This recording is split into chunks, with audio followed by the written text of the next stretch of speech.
अच्छा, किसी मरीज को शुगर की दवा लिखनी है तो उसको कैसे तय करेंगे? अच्छा, आप कह रहे हैं कि अगर किसी मरीज की शुगर आकस्मिक बहुत ज़्यादा निकल आती है 300, 400, 500 इमरजेंसी में, तो क्या हमारा रिस्पांस होना चाहिए? और यदि हम डॉक्टर हैं और प्रैक्टिस कर रहे हैं या पैरामेडिकल स्टाफ हैं, तो हमें शुगर की कौन सी दवा लिखनी चाहिए?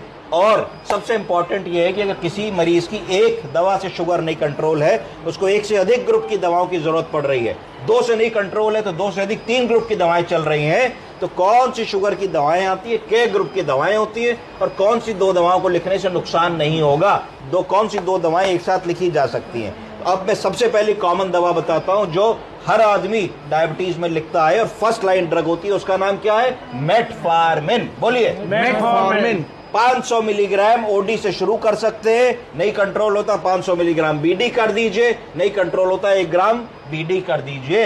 ये सेफ सुरक्षित दवा है, इसमें कोई समस्या ऐसी खास नहीं होती है। ये किस ग्रुप की दवा होती है बताइए? बाइगोनाइड। ठीक, बाइगोनाइड ग्रुप की दवा होती है। ये कैसे काम करती है बताइए?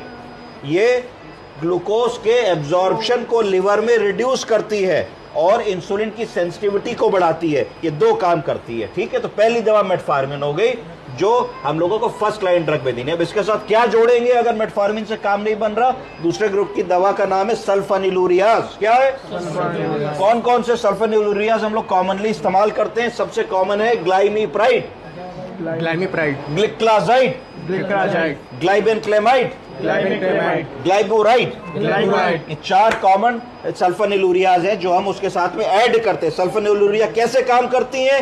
ये स्टिमुलेट करती हैं किसको? बीटा सेल्स को। कहाँ के? पैंक्रियास के। किस लिए? कि वो ज्यादा इंसुलिन बनाए। तो सबसे पहला फर्स्ट लाइन मेटफॉर्मिन। अगर मेटफॉर्मिन से काम नहीं बन रहा है तो हमारे डॉक्टर साहब डायबिटोलॉजिस्ट क्या कर सकते हैं? वो इसमें सल्फोनिलूरिया ऐड कर सकते हैं। सल्फोनिलूरिया 4 प्रकार की हो गई। ये कैसे काम करती है? बीटा सेल से कहती है और इंसुलिन बना, और इंसुलिन बना। अगर मान लीजिए हमको किसी वजह से ये सल्फोनिलूरिया नहीं ऐड करनी है, क्योंकि सल्फोनिलूरिया का साइड इफेक्ट होता है कि बहुत तेजी से शुगर कम करती है ना। जेमर की गोली खाते, ग्लाइमिकाइन की गोली खाते, कई बार बहुत कस की गोली शुगर कम कर देती है। तो क्या कर सकते हैं? दूसरा ऑप्शन क्या है? कुछ नई दवाएं आ गई हैं। कौन सी आ गई हैं? पहला है DPP-4 इनिबिटर। क्या? DPP-4 inhibitor. इनको कहते हैं ग्लिप्टिन्स। क्या? ग्लिप्टिन्स खूब चल रही हैं आजकल मार्केट में। ग्लिप्टिन कौन कौन सी? सीटाग्लिप्टिन, और बोलिए? Sitagliptin, saxagliptin, linagliptin.